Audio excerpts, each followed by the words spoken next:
You don't want to be late, Broncos country. 3:30 p.m. Mountain Time, and it is time for Orange and Blue Today. I'm your host, Cecil Lammey.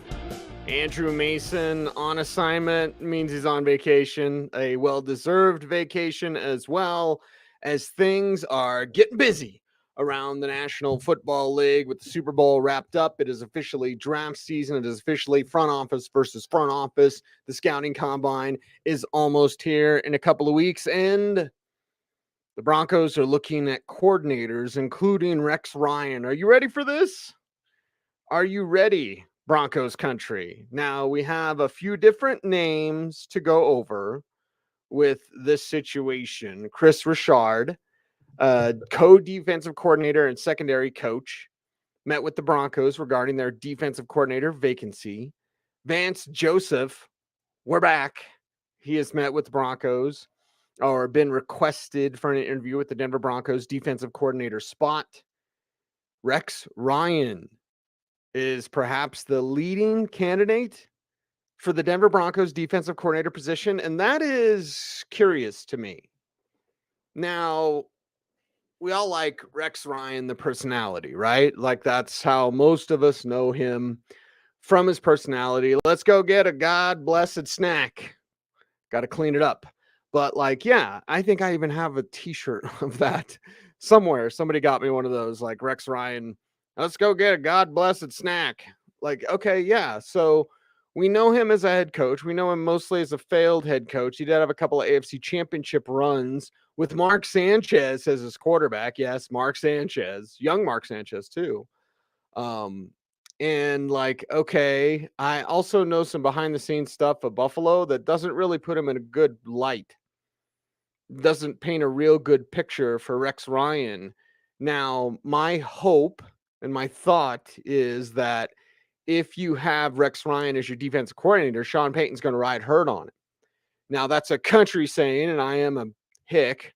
So what does ride herd mean? It's you're going to ride, you're going to keep watch on things with Rex Ryan, because mainly, and this goes back to when Sean McDermott was hired by the Buffalo Bills, and I was contacted by my Bills people that work for the team, and they were like, oh my God, what a difference. Like, Sean McDermott is, in the first week he was there, Sean McDermott was like staying at the facility.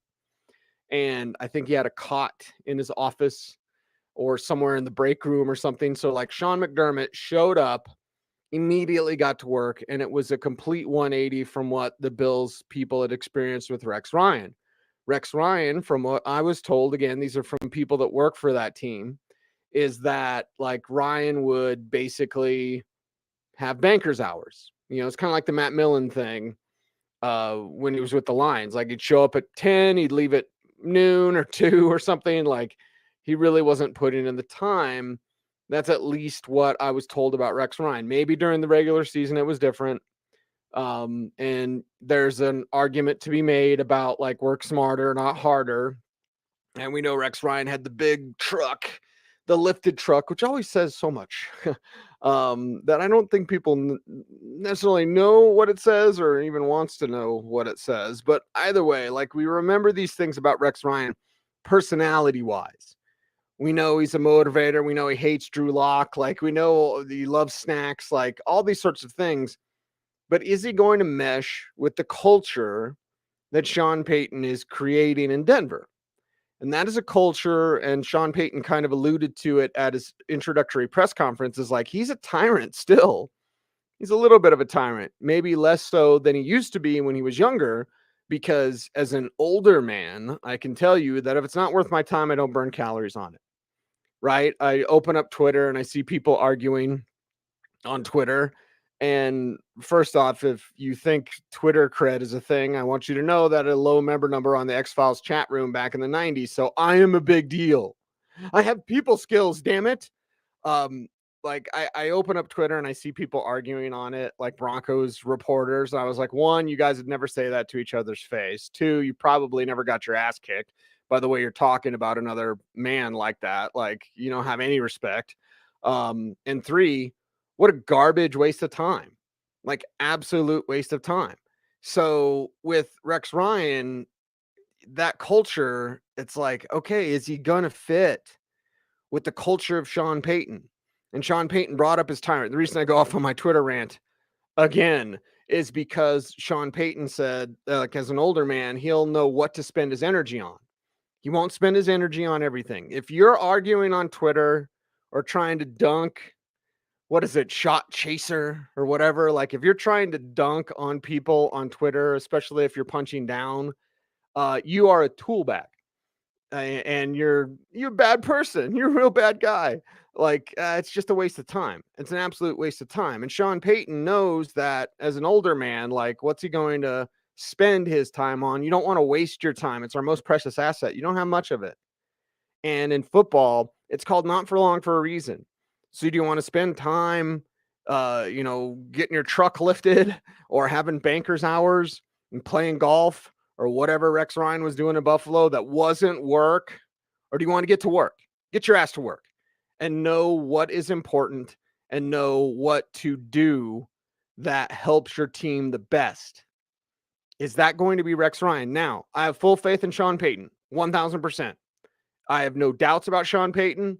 I have no qualms about Sean Payton. I have no reservations about Sean Payton. I know Sean Payton is going to get it done to the best of whatever ability is there for the players involved. We've talked about it on this show just this week. I've told you, like, it doesn't matter where that best is. He's going to get the best. Now, you want it to be better, obviously, but if the offensive line is still stinky garbage, like, he can only do so much. If your max is 70 because your O-line stinks, like, you're going to get 70 from Sean Payton. If your O-line's better, now you're 80, now you're 90, possibly 100. I don't think that happens for a couple of years, but that's just me. But I have no doubts about Sean Payton whatsoever. I'm not a fanboy, not a fan, just a believer in quality coaching and quality leadership. I think the leadership that you're going to get is outstanding.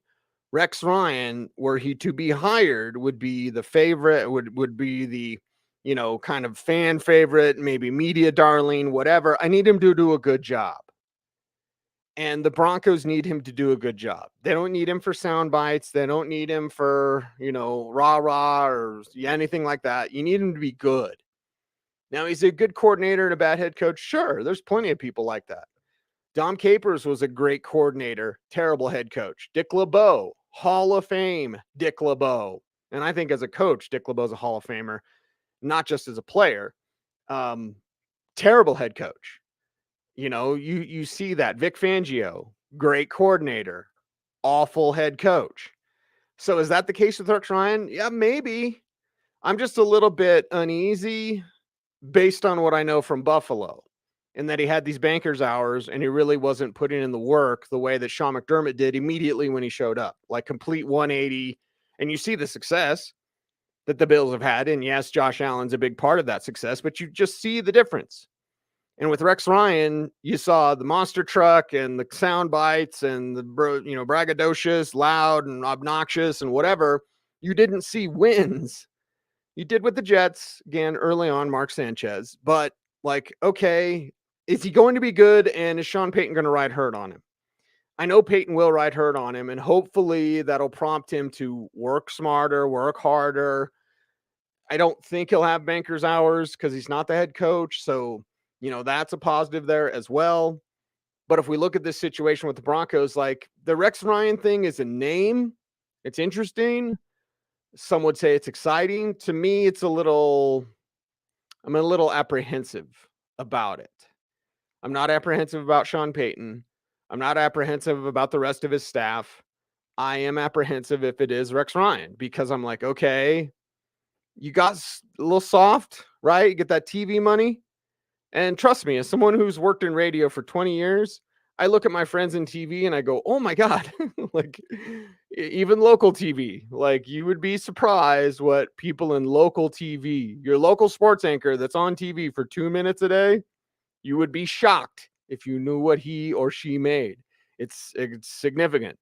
So yeah, and we're talking about ESPN money, the ESPN, like, we're talking about national TV money. So that's stupid money. That's ridiculous money. and it's a ridiculous work schedule. I would venture to guess that his work ethic would have to be a little bit better if he's a coach and a defensive coordinator than it was if he's an analyst who shows up and gets paid for being Rex Ryan. Like, you don't pay Rex Ryan necessarily for his opinions, although his experience makes his opinions hold a little bit of water. But you pay Rex Ryan to, hey, Rex, go be Rex. Say stuff like, I hate Drew Lock. Like, say stuff like that, get people talking. That's what Rex Ryan was paid for. Would it be different now as a coordinator? Would it be different? And, would you enjoy that? The chat room is fired up. Where's Jason at? There he is. Pot stoner degenerate up there in Greeley. Coach Fangio every day. There. Now go take your bong rip and you'll be okay, Jason. But like, for me, I would back the Rex Ryan hire because, again, I'm backing Sean Payton full force. Not to say that he's not beyond reproach or beyond criticism or whatever, but the Rex Ryan hire is a little curious just because of work ethic. Because I already know that Sean Payton is going to work his ass off in a smart way. And again, this is, I think all of us have experienced this in work. The person that you work with that like is always there but doesn't do anything, like, I'm always here, I'm always at work, and they think that that's working hard. Or the person who like had one previous job that's different from your job, and then they show up at your job, well, over here we did it this way. It doesn't matter. It doesn't matter. How do you do it now? What is the Broncos way? Sean Payton is establishing the Broncos way. And that's the way I would want Rex Ryan or any of these other coordinators to follow, and not follow by like, I'm just going to be myself. Like, no, get your ass in line and get your ass to work, because that's the Sean Payton way. And I fully believe in Sean Payton as the Broncos head coach. I would hope that Rex Ryan would fall in place in terms of working as hard or matching his work ethic. Again, working smarter. The Justin Alton thing, when Justin Alton, who did a good job the last 2 weeks, again, he was a punching bag all this season long. And then the last 2 weeks, he actually showed he could do something. But when he wasn't going home, that's not working, dude. Like, your offense sucked. You guys suck. Nathaniel Hackett's terrible. Butch Berry's awful. Like, all these things, like, just terrible coaches, terrible design, terrible plan. So when Justin Alton wasn't going home, it's like, dude, go home, because what you're doing now clearly doesn't work. With Rex Ryan, I would want him to not be there all the time, because again, you can be there all the time and not be putting in the work. And those people are probably the most annoying, because they're just like, oh, I'm here. Well, yeah, you're not doing anything. How about you do something? And with Rex Ryan, it would be like, are you going to work? Did you get soft with TV? Would you, just be okay, kind of coasting a little bit? The other problem is this defense is pretty damn good. So Rex Ryan wouldn't have to do a whole lot to have this defense look pretty good. And if your offense is better, if your run game is better, let's say that you run the ball and you play good offense, well, now that helps your defense, because now your defense, now the time of possession is used up. Now your offense is scoring points. Now perhaps you get a 10-point lead, dare I say a 14-point lead. Now all of a sudden your defense can pin their ears back and go after the quarterback. Like, so there are many ways where Rex Ryan could look good. He'd be like the Melvin Gordon of Super Bowl wins, right? Like, it doesn't really do anything, and he gets the ring. Like, Rex Ryan, because this defense is so good and the offense should be improved, like, okay, you don't have to do much. And because maybe that's the case, do you need a Rex Ryan? Or is Chris Richard a better call? Like, is that something you'd look at if you were the Denver Broncos? Chris Richard, Vance Joseph. And listen, VJ has a bad rap by a large portion of Broncos country. And I like Vance. I like VJ. And not just because my friends like Big Al and Pritch and all those guys were friends with VJ as well. But I believe, and I'll give you a little bit of tea today. And it's tea that most of you should know, so I'm not really like telling you anything salacious. But Vance Joseph had no power with the Broncos. I would actually like to see an empowered Vance Joseph with the Broncos. I would actually like to see Vance Joseph be able to make a call, stick with a call, go with the call. Instead of when he was head coach of the Broncos, he would make a preparation. And then on Saturday, when all the game plans, everything's done, he would be told, allegedly by John or whatever I have to say, like, no, change this, do this, play this guy. And so then Vance would have to go to his coaches and would have to go to the players and say, hey, all that stuff we worked on during the week, we're going to do something different. So he tried to save face while also being emasculated by the GM, allegedly, or whatever I have to say. So Vance Joseph never got a fair shot. So the first year he's trying to be everybody's buddy. He has no power. Players immediately sniff it out. Players can pass. They got the sniff test, right? They are total sniff test. Players just know. Oh, wait, what? Look at what happened to Nathaniel Hackett, right? Soon as players figured it out, and by the way, it was week 1. Might have been before week 1. But as soon as players figured out, like, what's that? What? Nathaniel Hackett doesn't have a backbone? Oh, okay, I know what I can do. I can run all over him. I can trounce all over him. I can walk all over him. And Hackett's just like, are we fine? Are you okay? Are you my best friend? How's Sierra, Russ? Are you doing good, Russ? Do you like me, Russ? Instead of being a coach, instead of being a leader, he was not any of those things. And players sniffed it out. Vance Joseph, he was not those things because players knew, oh, John's got the power. Vance doesn't have any power. And then the next year, VJ tried to be like Iron Fist VJ. And I remember talking to Shane Ray, and this was on the air, so it's not like Shane was, spilling the tea himself, but he was just like, man, it's kind of hard to believe Vance Joseph is an Iron Fist guy. It's like, yeah, it is, because last year he was like everybody's buddy, leader of men, although he's like super nervous. I remember that opening press conference with VJ, and he was like sweating, and it was just like, wait a second, leader of men. He's up there at the press conference, like stammering, and they're like, leader of men? Leader of what? Like, no. And again, like, I like VJ. I wouldn't mind seeing VJ be empowered. Now, his defenses have never been good. And Corey brings it up in the chat room here. Did he have power in Arizona? The defense got worse year by year. Exactly. Yeah. And Hector, my man, Cecil coming in with the cold-blooded. Yeah. That's right. It is cold, Jason. But, hey, listen, his defenses hadn't been real good. So, perhaps that's not the greatest addition for the Broncos. But again, with this Broncos defense, provided Draymond Jones stays and you don't trade away anybody, I know there's rumors and there's rumblings. Here's what people do. And it's sickening, but I'm going to tell you the inside baseball, inside football. So there are people who dub themselves as insiders, that all they do is talk to agents, or worse yet, they try to suck up to players.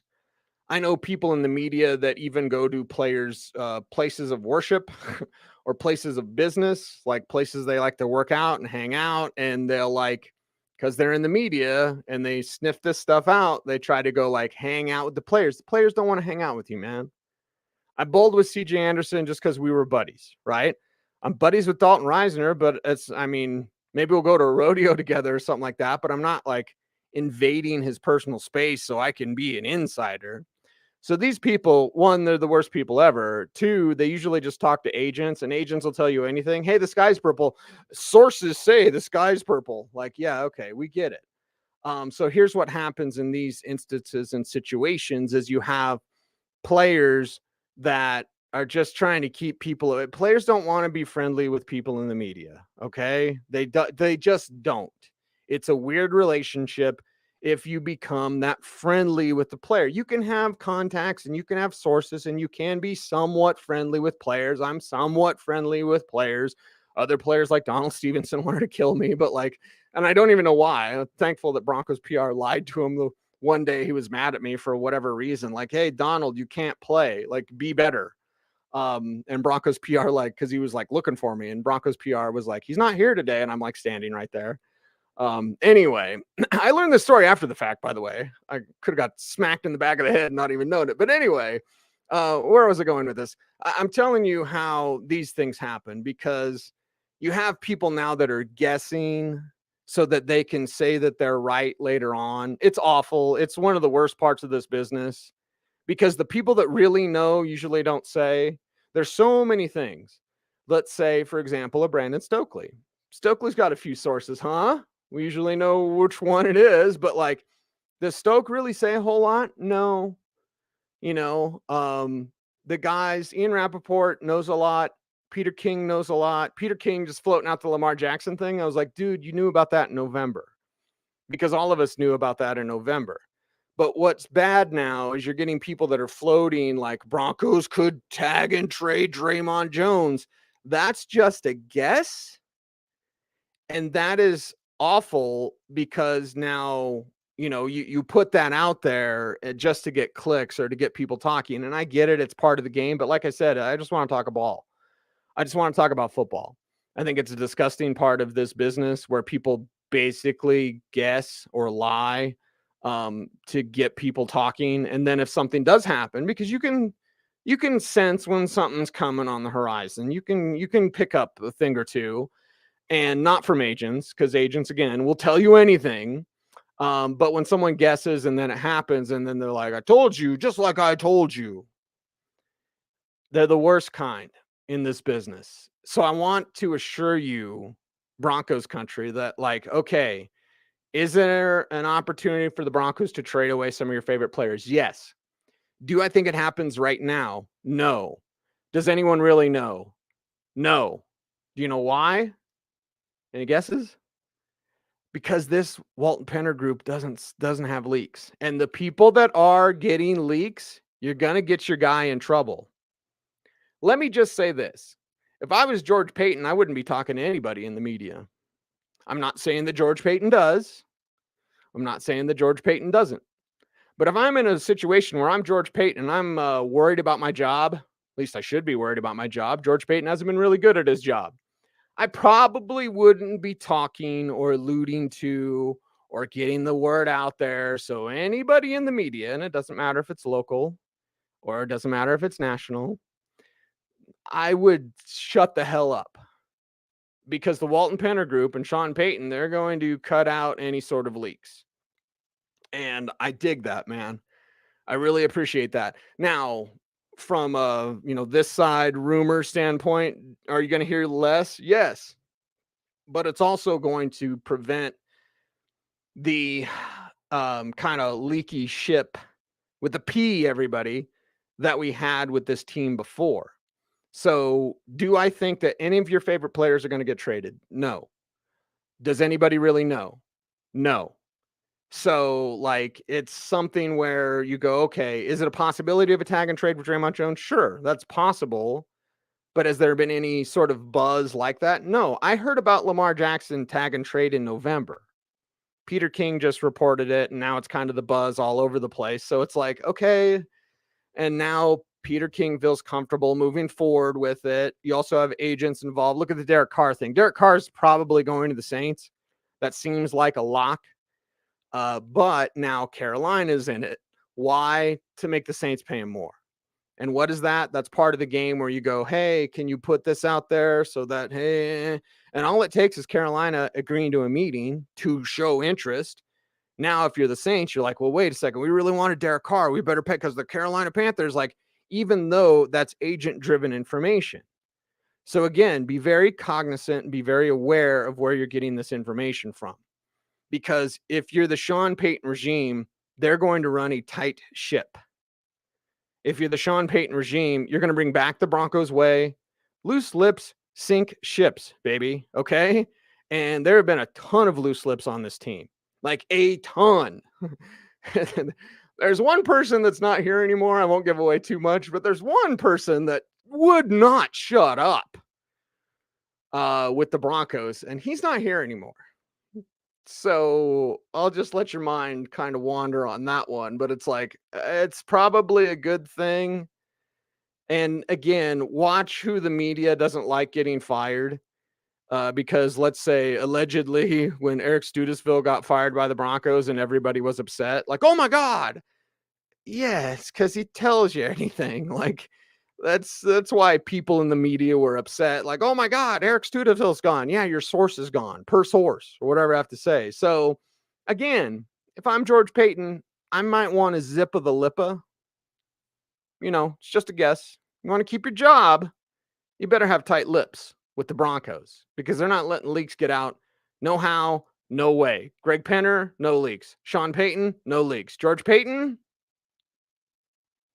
if you were leaking anything, you better stop.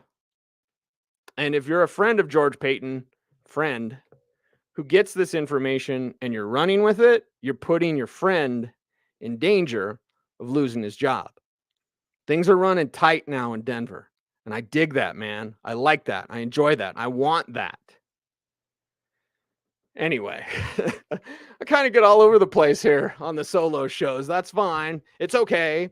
But I just go back to the Rex Ryan thing. I wonder if Rex Ryan will have the work ethic necessary to match Sean Payton. Now, any leader or manager of people in whatever job you do, I remember being a manager early on and being an aloha, and I got to clean that up, to, people that worked underneath me at a gas station or whatever. When I was an assistant manager at Convenience Plus on Shields and Mountain, I think it's an apartment building now. But anyway, you learn real quick, like, oh, not everybody's going to be you. And I'm not saying like I was the greatest gas station worker. I wasn't. I got a lot of convenience store stories, including getting held up and then just talking to the guy about chicks because he got his heart broke and he tried to hold me up to get the police to come, and well, probably bad stuff then. And I was just like, I was dumb and 18 and I was like, well, you got girl problems? And so I ended up talking to the guy, and he would come in later on to like buy cigarettes.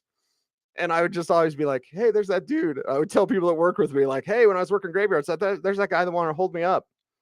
And then we ended up just talking about his ex-girlfriend or whatever. So yeah, I got a ton of gas station stories, but I will tell you this. I learned early on as a young assistant manager at a gas station, like, not everyone's like you. Not everyone has to be. But how do you get the best out of people? Will Sean Payton get the best out of Rex Ryan? Yes, I believe so. Just because I believe in Sean Payton. Nate says Cecil starring in the new Clerks movie. I'm not even supposed to be here, man. I loved Clerks because like I lived Clerks, minus the dead guy in the bathroom. Spoiler alert. Like Clerks was just like absolutely spot on when you worked at a convenience store back in the 90s, back in my day. Remember berries? So there you go. Rex Ryan gotta be top-notch work ethic if you're going to be with Sean Payton, because that's what he has there as well. Super quick before I'm out here, just because Chris brings it up. You think getting Josh Jacobs would make sense or would be too much money? Jacobs led the league in rushing. He's going to get paid. Whether that's with the Raiders or somewhere else, the Broncos don't need that. Now, there are players they do need. They need their version of Alvin Kamara. They need to keep Latavius Murray. They need to restructure Chase Edmonds, who could be their Kamara. And again, I'm writing about it at denversports.com. There's also players that could be their Taysom Hill. If you need one, if you need a Taysom Hill, I don't think you do, but if you did, there's been actually more than you would think of teams that have been trying to find that guy, usually converted tight ends or quarterbacks that convert to tight end. So the league has been trying, but Taysom Hill's kind of the more unicorn-ish, right? Where he's just like, there's one. But yeah, Sean Payton might be able to find some players like that. So again, denversports.com. You want to check it out. You want to see all my work there. denversports.com. I got my scouting notebook. I got my film rooms coming up. I wrap up the film room series this week. So then I'll get to player profiles. We've got free agency previews starting next week. We'll have draft previews then in the month of April. I'll have all my like player pages available for you. It's denversports.com. So make sure to check us out there. And yeah, there we go. Wrapping up the show. Who's going to be the defensive coordinator? Who the hell knows? But I know if it's Rex Ryan, you better get to work. I don't want Rex Ryan, the personality. I don't want Rex Ryan, the monster truck, right? Don't we have enough with Russ and his monster truck again? And trust me, I have a Jeep. You might have heard I have an old TJ Jeep. And I do have a lift kit on it, but it's not obnoxious. It's not an obnoxious lift kit. I think it's a 2-inch body lift and a 2-inch suspension lift, so 4-inch lift overall. But yeah, when you're driving the monster truck, and trust me, I've considered buying like old Bigfoot trucks, like 70s Fords, the high boys, with super swampers, like 38-inch tires. And then I go, wait, that says something about you that I don't think you know or want to know what it says about you. So Russ with the monster truck is no zombie apocalypse, buddy. Okay. Rex Ryan in the monster truck, you're not running over cars. All right. You don't need to do that. You can stay in your lane and you can get to work without running over cars. Snow's not that bad in Colorado. I've shoveled my driveway like 6 times in the last 2 days. But either way, like, I don't need Rex Ryan, the monster truck guy. I don't need Rex Ryan, the mouth. I need Rex Ryan, the coach. Can you get that? We'll see. And we'll see who becomes coordinator. Man, these half-hour shows fly by. I just sit down and start blabbing. And, well, there you go. Oh, there you go. Love the chat room. Yeah, and Rex is the creepy foot guy. Right. Then we get that too. Like, seriously, he's got a tattoo of his wife and a Mark Sanchez jersey. Like, what?